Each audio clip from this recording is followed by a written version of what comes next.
in the diary, it explains how they saw this bright flash and how it felt like once the fallout hit, they were in a hurricane.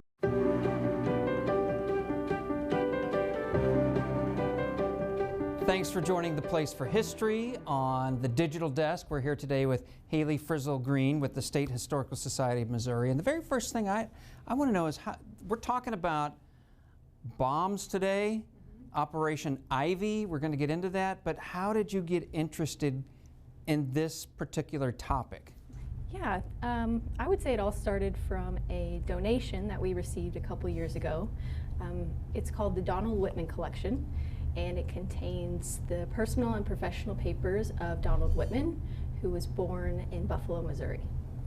And he wound up being an integral part and a witness to history with Operation Ivy.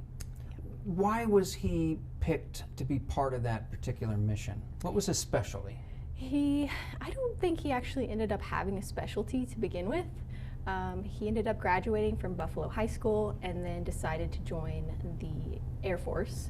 And then the Air Force ended up just putting him in, I guess you could call it just the weather department. And through that, he was sent to the Marshall Islands to become part of the weather observation team for Operation Ivy. And the weather team's important when you're setting off bombs with a lot of power. Right. His job was to limit as much radioactive fallout as possible by observing those weather conditions. Yes. Was he, I'll back up before we get into that. We should probably go down the road right now of Operation Ivy. This is something that happened after World War II. Truman, we have a Missouri son with another Missouri son in the weather department working on Operation Ivy. So what is that? Right.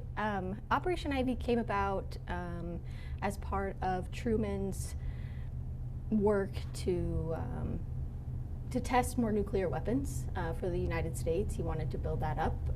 That started in 1950. I don't know if I mentioned that. And so in 1952, that's when Operation Ivy took off.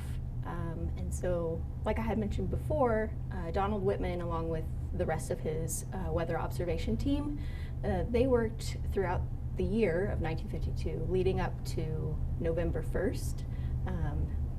And that's when the Operation Ivy started. So we're at the height of the Cold War here.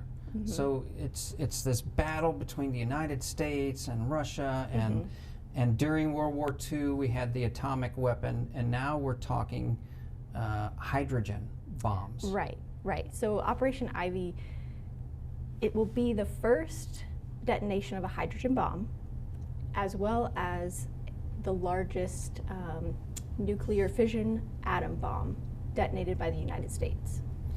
So how far away is Whitman? Our local guy from Buffalo, we know by now you can't, there's going to be radiation that's really bad for humans. Right. So how far away is he? How long is he involved in this project? Is it a month, 2 months? So when he is stationed in the Marshall Islands around 1951, Operation Ivy started in 1952. So I'm assuming he was there leading up for a year. And then the weeks and the months leading up, and the only reason I know this is because the collection actually includes a diary from one of his team members. So it's a copy of a handwritten diary leading up to the detonation. And so I think it begins in maybe September, and then it leads up to November.